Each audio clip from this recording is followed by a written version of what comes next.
నౌకాయాన మరియు జలమార్గాల శాఖ గౌరవ మంత్రి శ్రీ సర్బానంద సోనోవాల్ అధ్యక్షత వహించారు. మంత్రిత్వ శాఖకు చెందిన సీనియర్ అధికారులు, వివిధ కేంద్ర మంత్రిత్వ శాఖల ప్రతినిధులు, సంఘానికి నామినేట్ అయిన సభ్యులు పాల్గొన్నారు. మంత్రిత్వ శాఖ, దాని అనుబంధ కార్యాలయాలు మరియు సంస్థల్లో రాజభాష హిందీని మరింత సమర్థవంతంగా అమలు చేయడం, ప్రోత్సహించడం వంటి అంశాలపై విస్తృతంగా చర్చలు జరిగాయి. సమావేశం ప్రారంభంలో గౌరవ మంత్రి సర్బానంద సోనోవాల్ నూతనంగా నియమితులైన సభ్యులను స్వాగతించి జ్ఞాపికలతో సత్కరించారు.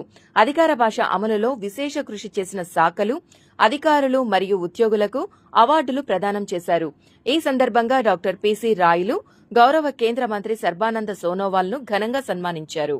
హిందీ సలహా సంఘంలో సభ్యునిగా సేవలందించే అవకాశం కల్పించినందుకు కేంద్ర ప్రభుత్వానికి కృతజ్ఞతలు తెలిపారు. పోర్టులు, నౌకాయాన మరియు జలమార్గాల రంగంలో రాజభాష హిందీ వినియోగాన్ని మరింత బలోపేతం చేయడానికి, దాని సమర్థవంతమైన అమలుకు మంత్రిత్వ శాఖ చేపడుతున్న కార్యక్రమాలకు తన వంతు సహకారం అందించేందుకు కట్టుబడి ఉంటానని ఆయన పునరుద్ఘాటించారు.